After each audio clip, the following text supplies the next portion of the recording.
Bem-vindo ao canal Toneto Responde Direito. Inscreva-se, dá um like e ative o sininho para receber os novos vídeos. Eu sou o Dr. Paulo Toneto e estou aqui para esclarecer dúvidas sobre os seus direitos. Estou respondendo a uma pergunta hoje. Muitas pessoas me perguntam assim: estou me separando, quais são os meus direitos? A resposta tem dois elementos fundamentais. Primeiro, separando de que tipo de relação. E o outro, os seus direitos dependem do regime de bens. Vamos falar sobre o regime de bens primeiro para ser mais fácil. Nós temos três regimes básicos de bens, que é a comunhão universal, a separação total e a comunhão parcial de bens. Existem outros, mas no dia a dia não se usa. Vamos ver como funciona a comunhão universal de bens. Os bens anteriores ao início da relação passam a ser dos dois. Os bens posteriores ao início da relação também é dos dois. A regra era até 1977. Isso quer dizer o seguinte: quando meus pais se casaram, eles se casaram automaticamente na comunhão universal de bens. Hoje não se pode mais, exceto que se faça um pacto antinupcial. Ok? Essa informação também tem um outro detalhe importante. A comunhão universal de bens é permitida só para pessoas até 70 anos. Após 70 anos não pode haver mais casamento com comunhão universal de bens, mesmo com pacto pré-nupcial. Outro tipo de regime é a separação total de bens. O que significa isso? Todos os bens anteriores ao início de relação é de cada um. E os bens adquiridos posteriormente ao início da relação também é de cada um. Esse tipo de regime também exige um pacto pré-nupcial. E esta é a regra para pessoas com mais de 70 anos. Isso é, se alguém for casar e um dos cônjuges, tiver mais de 70 anos, o regime de bens tem que ser o de separação total. Ok? O último e mais comum é a comunhão parcial de bens. Como é que ele funciona? Os bens anteriores ao casamento ou ao início da relação é de cada um. E os bens adquiridos posteriormente ao início da relação passa a ser dos dois. Essa é a regra desde 1977. Isso quer dizer o seguinte: se alguém for casar hoje e não falar absolutamente nada, não fizer um pacto pré-nupcial, o casamento será em regime de comunhão parcial de bens. Independe de pacto pré-nupcial e é permitido só até os 70 anos. Como nós já vimos, mais de 70 anos, separação total de bens. Não pode nem casar com comunhão de bens, nem com comunhão parcial de bens. Ok? Vamos ver agora os tipos de relação, para nós entendermos o cruzamento entre tipo de relação e regime de bens. Ok? Vamos discutir 5 tipos de relação: o casamento, a união estável, a união homoafetiva, o namoro e o concubinato. Vamos lá. Casamento. O casamento, durante séculos, foi a única instituição familiar que existia. Nem a igreja, nem o Estado reconhecia outro tipo de relação. Casou-se, é família. Não se casou, não é família. Tem um rito próprio na lei. Tem que haver proclamas, tem que haver todo um registro. A lei é muito detalhista no que diz respeito ao casamento. Mas o casamento, nesse caso específico da lei, ele fala em homem e mulher. Só que houve o reconhecimento da possibilidade de casamento homoafetivo pelo STF em 2011. Outros dois elementos fundamentais que estão ligados ao casamento é o adultério. O adultério, ele está ligado ao casamento porque o casamento exige, dentro da lei, o que se chama fidelidade. Então, a infidelidade é o adultério, ok? Que deixou de ser crime em 2005. Muitas pessoas acham que adultério é crime, quer usar isso como elemento para discutir partilha de bens, esse tipo de coisa.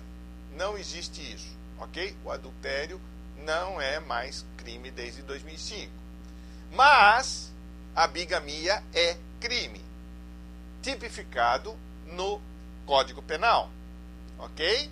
Isso quer dizer o seguinte, a bigamia é, na verdade, quem já se casou, casar-se novamente, ok? Não pode. União estável. Vamos ver a diferença com a união estável. O reconhecimento da união estável veio através da Constituição de 1988, certo? E com o Código Civil de 2002. Não é casamento, mas pode ser. Existe um elemento fundamental na união estável que é chamado mor exoria, que é o viver como se fosse casado. Detalhe, na união estável não há como caracterizar o adultério, porque não se fala em fidelidade, sim em lealdade.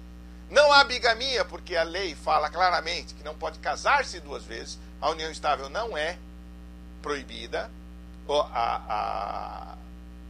Vamos dizer assim, a bigamia, ter duas uniões estáveis, não é proibido por lei, não vai haver uma tipificação penal. E quem pode estar em união estável? Quem não estiver impedido de casar. Ok? Por outro lado, nós temos o seguinte: quem é que é impedido de casar? Para poder entender se dá para fazer união estável, se dá para casar ou se não dá. Primeiro, quem não pode casar? Linha direta de parentesco. Isso é, pai não pode casar com filha, avó não pode casar com neto, e assim por diante. Na linha direta, ninguém pode casar. Detalhe, também não pode casar com a sogra, hein, pessoal? Porque a sogra está em linha direta. Mesmo que haja um divórcio, a sogra continua sendo parente de primeiro grau, então não pode casar. Outro elemento é até o terceiro grau de parentesco. Isso é, sobrinho não pode casar com tio, sobrinha não pode casar com sobrinho não pode casar com a tia, e assim por diante. Detalhe importante, primos são parentes de quarto grau. Um dia vamos discutir em um vídeo só os parentescos, para tirar qualquer dúvida sobre o tema. Casado também não pode viver em união estável, desde que não esteja separado de fato, comprovadamente, ou separado judicialmente. Desde março de 2019, é importante destacar isso, menor de 16 anos não pode se casar, ok? Não pode. Antes podia com autorização dos pais, agora não pode mais, é proibido por lei. E entre outras coisas frequentes, tipo assim, um assassino não pode casar do marido, não pode casar com a viúva, e assim por diante. Outras coisas como adotante e adotado, que são menos comuns, mas também são impedidos de casar. Partindo da união estável, muitas pessoas falam que a união homoafetiva é um tipo de união estável. Não é. A união homoafetiva não é uma união estável. É feito através de uma escritura pública, tá? E está no âmbito do direito e das obrigações, e não no direito de família. Não há regime de bens na união homoafetiva. A partilha de bens deve ser feita por contrato. Mas o STF definiu que pode converter em casamento. Então é importante destacar isso. Existe uma diferença. União estável é uma coisa, união homoafetiva é outra. União estável é entre homem e mulher, união homoafetiva é entre pessoas homoafetivas. Namoro é outro ponto importante. O namoro é aquelas pessoas que vivem juntos, namorando, mas que não têm a intenção de constituir família. Sugiro um contrato de namoro para que não tenha a caracterização de união estável. Não há regime de bens e a partilha de bens deve ser por contrato. Havendo uma compensação financeira, vamos supor, o apartamento é dela, você mobília, vai namorar morando junto, mas não para constituir família. Rompeu o namoro, você merece uma indenização pelos móveis que você está deixando. Por último, o concubinato. Concubinato é o seguinte: concubinato é aquela união de duas pessoas que não podem se casar. Se pode se casar, pode ter união estável. Se pode ter união estável, pode haver uma união homoafetiva. Mas se não for, por exemplo, casado e tem uma amante. O cara vive com a mulher, tem uma amante, monta um apartamento, mora, tem frequentes relações com a amante. Não pode ser união estável, é concubinato, porque ele está impedido de casar. Não há regime de bens, a amante não tem direito algum. E pode até haver compensação financeira, mas vai ter que provar os investimentos que fez, tipo, o amante, o homem comprou o apartamento e a amante mobiliou. E aí vão discutir a compensação financeira. Pessoal, resumindo, Os direitos em uma separação dependem, 1, do tipo de relação e 2, do regime de bens. Ok, pessoal? Obrigado pela atenção e fiquem atentos. Não esqueçam de ativar o sininho para receber os novos vídeos. Inscreva-se. Canal Toneto Responde Direito. Obrigado.